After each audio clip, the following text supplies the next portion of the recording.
First, I want to thank you, Chairman Griffith and Ranking Member Tonka, for holding this hearing, for our witnesses for being here with us today. The American chemical industry is a large and robust part of our economy.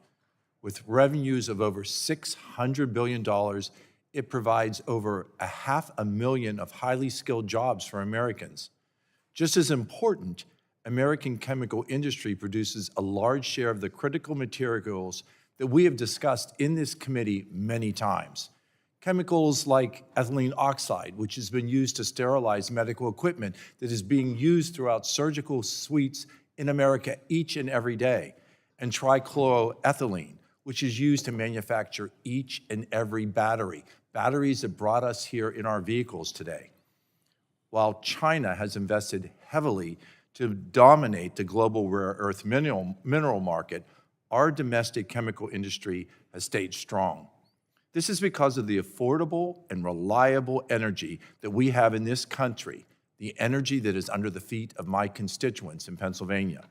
This energy, whether used in the production process or as feedstocks, has given our nation a competitive advantage against the geopolitical competitors that we face. And we cannot afford to fumble this lead because of bad regulations. This is a heavily regulated industry, and we must keep workers and the public safe, but it should be with science-grounded, risk-based approach rather than hazard-focused broad regulations. And sadly, over the past 4 years, we have seen TSCA weaponized by the previous administration.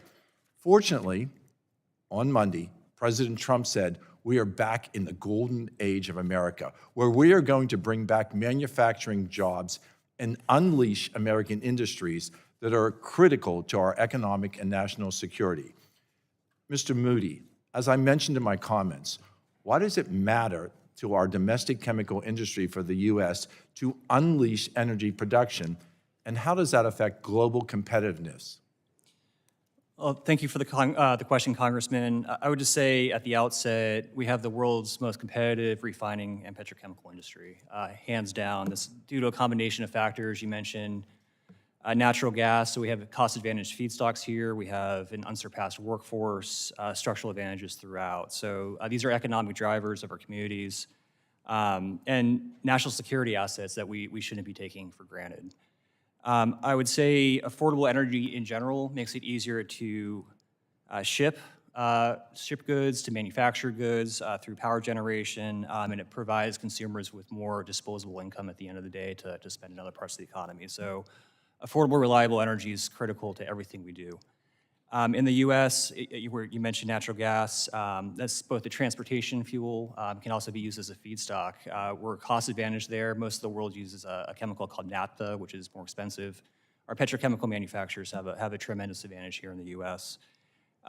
Implementation of TSCA and what we're talking about today is critical to make sure that we can take advantage of that and that we're taking advantage of these natural security assets. So. Thank you. Mr. John, OSHA sets enforceable permissible exposure limits, PELs, to protect workers who might be exposed to hazardous substances.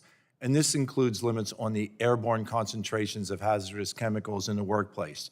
Yet the Biden EPA established ECELs in several TSCA Section 6 rules, and in most cases surpassing OSHA's set PEL limits.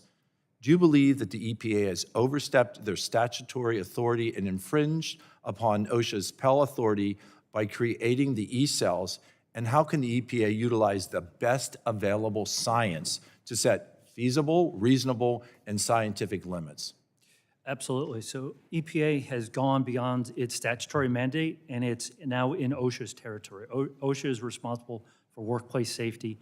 EPA has seen fit to regulate there as well, and it creates a situation where not only are we not using the best available science, it's creating duplication. If we're really focused on making things more efficient in government, we can't have a standard that's set by EPA, that's also set by OSHA, and industry is required to comply with both. I don't think that makes any sense from the standpoint of trying to be competitive on a global scale. So we'd like to see EPA to rightly focus on everything we've talked about this morning, on its area of expertise, and have OSHA focus on it. Thank you, Mr. Chairman. My time is expiring, and I yield back.